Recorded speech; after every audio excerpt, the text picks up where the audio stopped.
আমাদের বাড়িতে আজকে অন্য মানুষরা কারা গিয়ে আমাকে মেরে আমার পা ভেঙে ফেলছে, আমার গাড়ি ভেঙে ফেলছে, অনেক কিছু আমার হাত থেকে ওরা নিয়ে গেছে।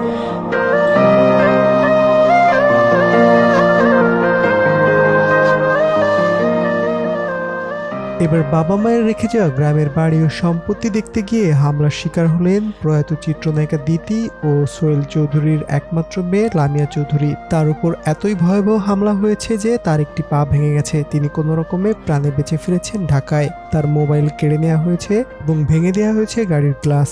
এই ঘটনা ঘটেছে নারায়ণগঞ্জের সোনারগাঁওয়ে লামিয়ার পৈতৃক বাড়িতে।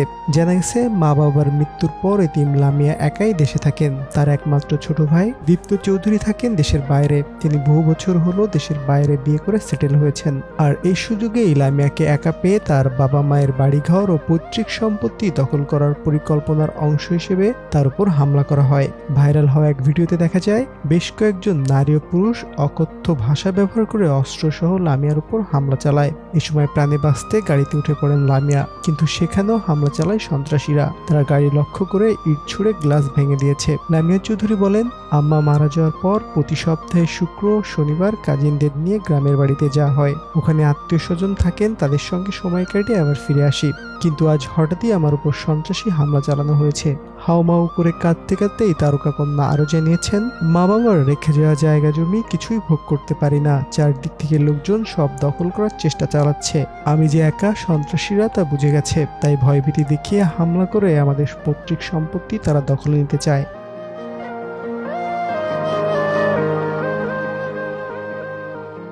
উল্লেখ্য, লামিয়ার মা চিত্রনায়িকা পারভিন সুলতানা দিতি 2016 সালে ক্যান্সার আক্রান্ত হয়ে মারা যান। তার বাবা সোহেল চৌধুরী এর অনেক আগেই 1998 সালে বনানীর ড্রামস ক্লাবের নিচে সন্ত্রাসীদের গুলিতে মারা যান। সবশেষ তাদের মা বাবা মারা যাওয়ার পর দুই ভাই বোন ছাড়া এই দুনিয়াতে আর কেউ ছিল না। এদিকে লামিয়ার একমাত্র ভাই বিদেশে বিয়ে করে সেটেল হয়েছেন। তিনি প্রায় দেশে আসেন না 7 থেকে 8 বছর। তাই একা পেয়ে লামিয়ার সম্পত্তির প্রতি লোলুপ দৃষ্টি পড়েছে প্রতিবেশীদের, যারই ধারাবাহিকতায় তাকে হামলার শিকার হতে হলো। বাবা মা নাই এবং ট্রাস্ট করার মতো একটা মানুষ আমার সাথে নাই। নিজের বুদ্ধিতে এত বছর পর্যন্ত আমি আমার কোনোভাবে যা পারি আমি ধরে রেখেছি। অনেক কিছু আমার হাত থেকে ওরা নিয়ে গেছে।